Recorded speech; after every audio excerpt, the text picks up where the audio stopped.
चलो,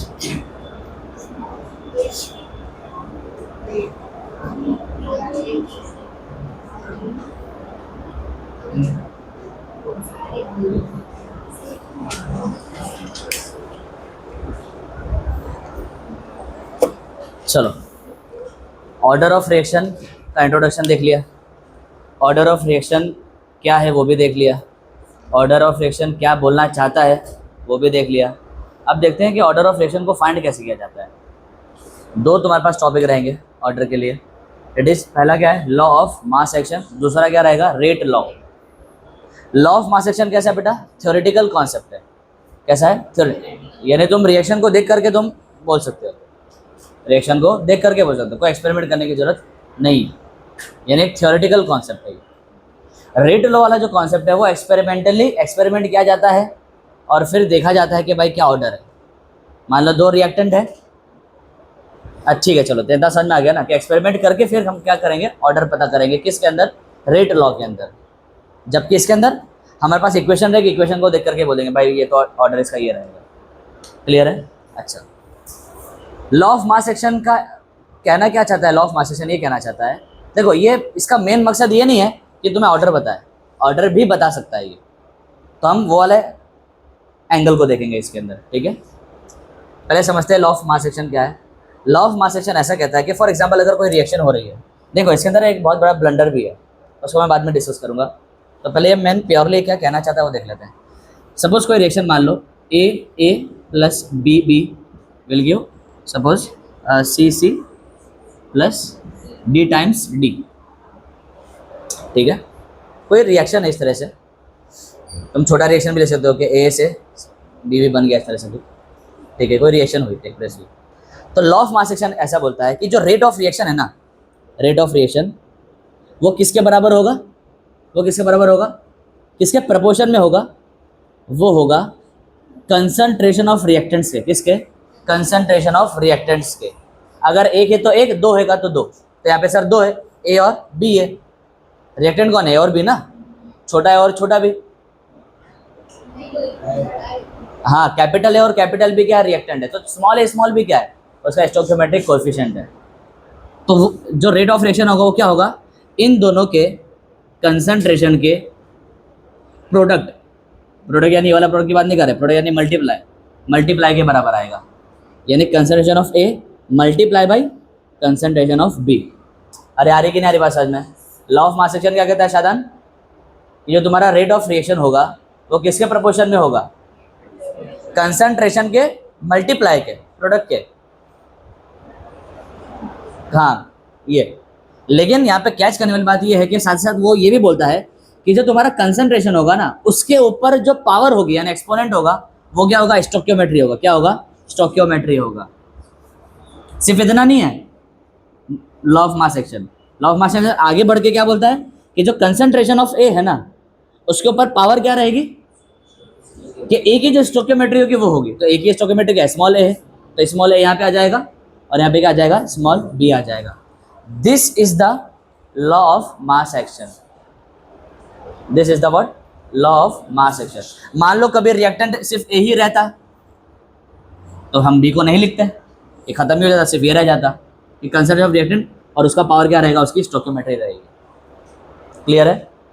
अच्छा सर हमें तो क्या देखना है, हमें तो देखना है ऑर्डर के बारे में। अरे हमारा मेन मुद्दा तो क्या है, यहाँ पे ऑर्डर है ना, लॉ ऑफ मास एक्शन को समझना नहीं है, वैसे समझा दिया बस इतना ही है, बट ठीक है। हमारा मेन एंगल क्या था, हमारा मेन जो एजेंडा था क्या था कि भाई हमें क्या देखना था, ऑर्डर ऑफ रिएक्शन। तो सर यहाँ पे ऑर्डर ऑफ रिएक्शन क्या होगा, अभी तुमने देखा कि ऑर्डर कहाँ से पता चलता है, कहाँ पे देखना होता है, कहाँ ढूंढना होता है, पावर पे। कहाँ देखना होता है, पावर पे।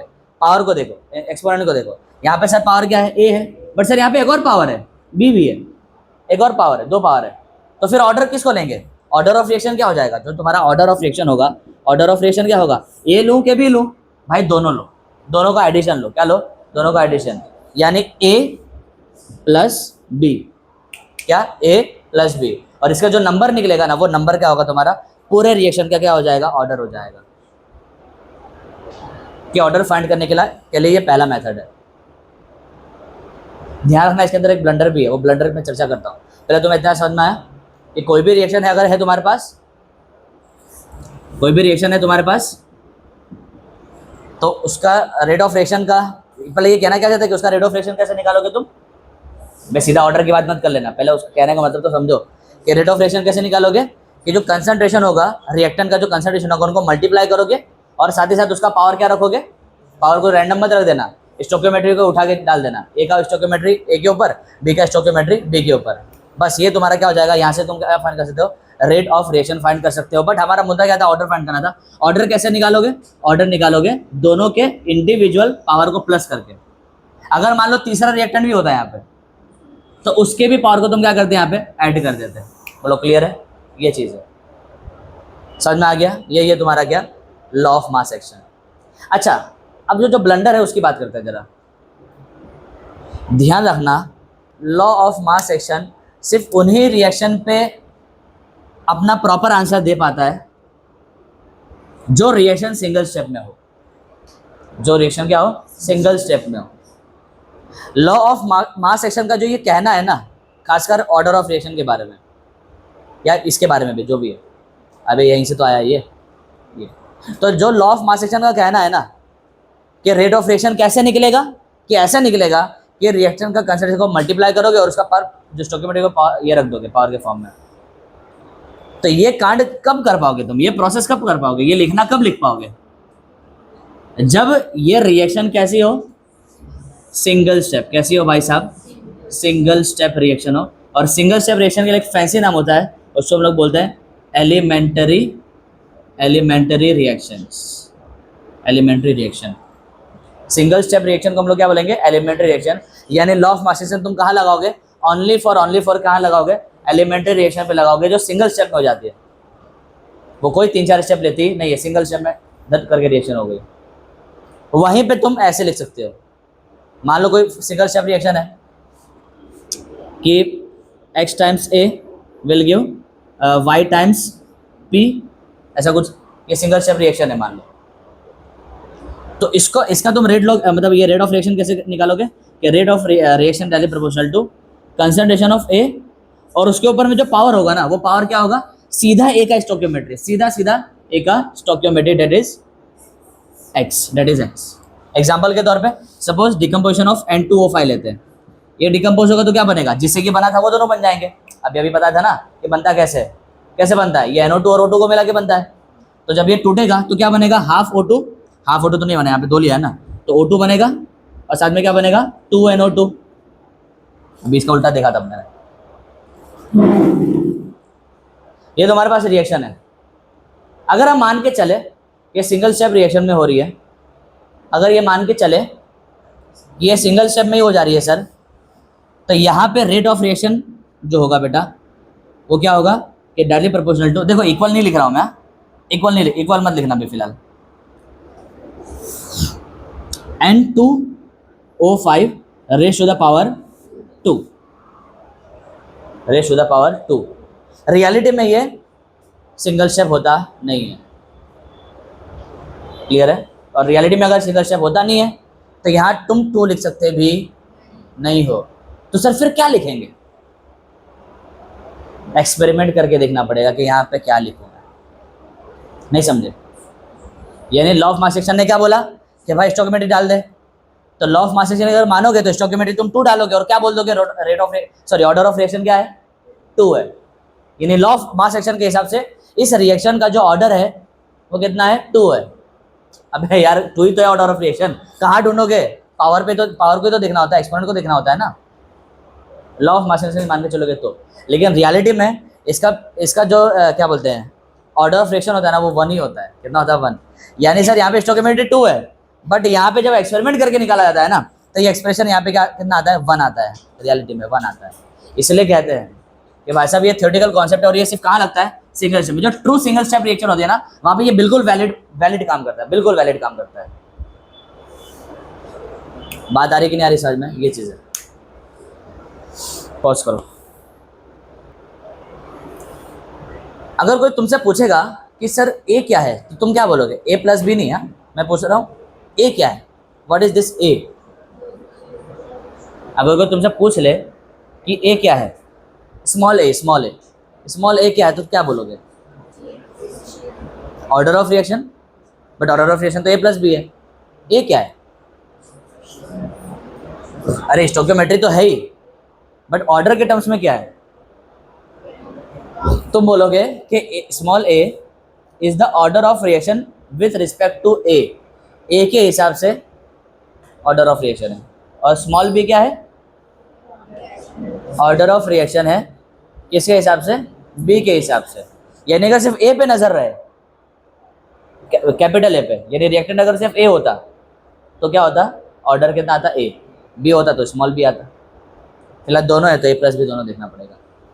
बोलो आई बात समझ में? तो ये है तुम्हारा क्या? Law of mass action. ठीक है, डन।